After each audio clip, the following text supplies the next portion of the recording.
ನಮಸ್ಕಾರ ಗೆಳೆಯರೆ, ಒಂದು ವಿಚಾರವನ್ನು ನಿಮ್ಮಲ್ಲಿ ಹಂಚ್ಕೊಬೇಕು ಅಂತ ಬಂದಿದ್ದೀನಿ. ಈ ಆಡಿಯೋನ ದಯವಿಟ್ಟು ಕೇಳಿ. ನಾನು ಹಿಂಗೆ ಇವರೆಲ್ಲ ನೋಡಿದ ತಕ್ಷಣ ನಿನ್ನ ಬಗ್ಗೆನೇ ಯೋಚನೆ ಮಾಡ್ತಾ ಇದ್ದೆ ಸಂತು. ನೀನು ಒಂದು ದಿವಸ ಈ ಥರ ಖಂಡಿತ ಸ್ಟಾರ್ ಆಗ್ತೀಯ. ನಿಂದಲ್ಲಿ ಆ್ಯಕ್ಟಿಂಗ್ ಕೇಪಬಿಲಿಟೀಸ್ ತುಂಬ ಇದೆ. ಒಳ್ಳೆ ನಟ ನೀನು, ಕಲ್ತಿರೋನು, ಥಿಯೇಟರ್.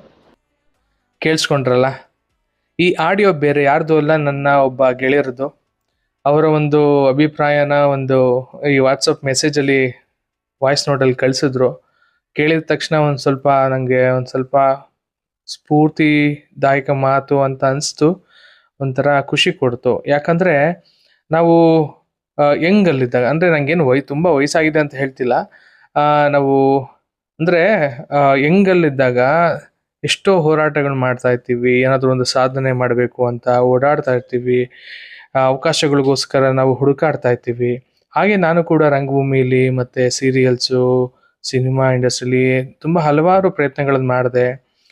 ಎಷ್ಟೋ ಜನ ಮೋಸ ಮಾಡಿದ್ರು, ಅಂದರೆ ಎಷ್ಟೋ ರೀತಿಯ ತೊಂದರೆಗಳಾದವು. ನನ್ನ ಕಾಲ ಕೂಡ ಹರಣ ಆಯಿತು, ನನ್ನ ಸಮಯ ಕೂಡ ವ್ಯರ್ಥ ಆಯಿತು.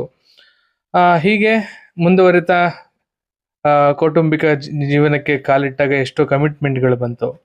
ಸೊ ಇದರ ಮಧ್ಯೆ ನನ್ನ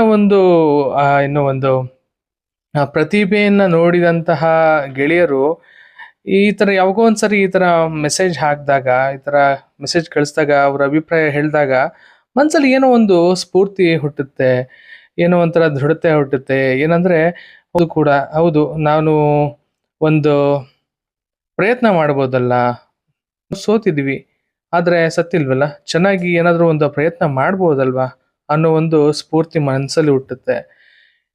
ಯಾಕೆ ಈ ವಿಡಿಯೋ ಮಾಡಿದೆ ಅಂದರೆ, ಅವರಿಗೆ ಕೃತಜ್ಞತೆ ಸಲ್ಲಿಸೋಕೆ, ಇನ್ನೊಂದು ಯುವ ಜನರಿಗೆ ಒಂದು ಒಳ್ಳೆ ಸಂದೇಶ ಕೊಡೋಕೆ. ಯಾವತ್ತೂ ಕೂಡ ನಾವು ಹಿಂದೆ ಸರಿಬಾರ್ದು, ಪ್ರಯತ್ನಗಳು ಮಾಡ್ತಾನೆ ಇರಬೇಕು.